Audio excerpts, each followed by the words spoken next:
Epistle to the Hebrews, chapter 9. Then indeed, even the first covenant had ordinances of divine service in the earthly sanctuary. For a tabernacle was prepared, the first part, in which was the lampstand, the table, and the showbread, which is called the sanctuary.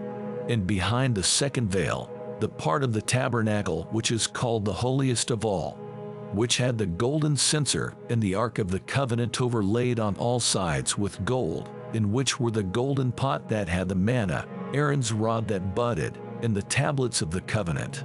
And above it were the cherubim of glory ophadowing the mercy seat. Of these things we cannot now speak in detail. Now when these things had been thus prepared, the priests always went into the first part of the tabernacle, performing the services.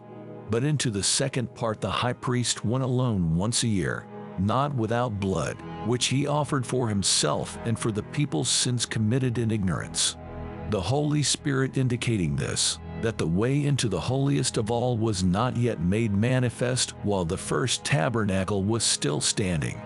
It was symbolic for the present time in which both gifts and sacrifices are offered, which cannot make him who performed the service perfect in regard to the conscience, concerned only with foods and drinks, various washings, and fleshly ordinances imposed until the time of Reformation. But Christ came as high priest of the good things to come, with the greater and more perfect tabernacle not made with hands, that is, not of this creation. Not with the blood of goats and calves, but with his own blood he entered the most holy place once for all, having obtained eternal redemption. For if the blood of bulls and goats and the ashes of a heifer, sprinkling the unclean, sanctifies for the purifying of the flesh, how much more shall the blood of Christ, who through the eternal Spirit offered himself without spot to God, cleanse your conscience from dead works to serve the living God? And for this reason he is the mediator of the new covenant, by means of death, for the redemption of the transgressions under the first covenant, that those who are called may receive the promise of the eternal inheritance. For where there is a testament, there must also of necessity be the death of the testator.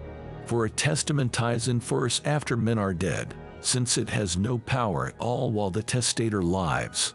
Therefore not even the first covenant was dedicated without blood.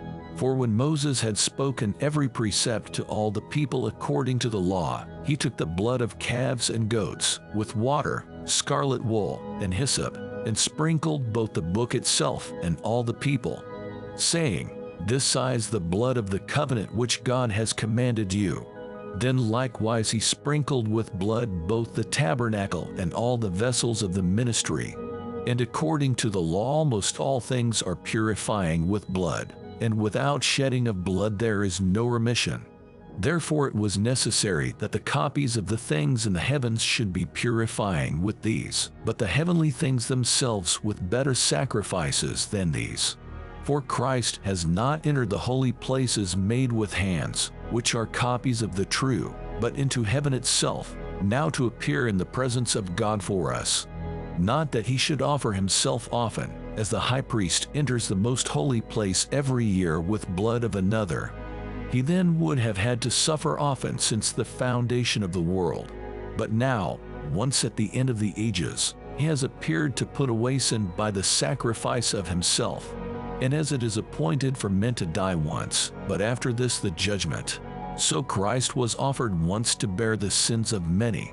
To those who eagerly wait for him he will appear a second time, apart from sin, for salvation.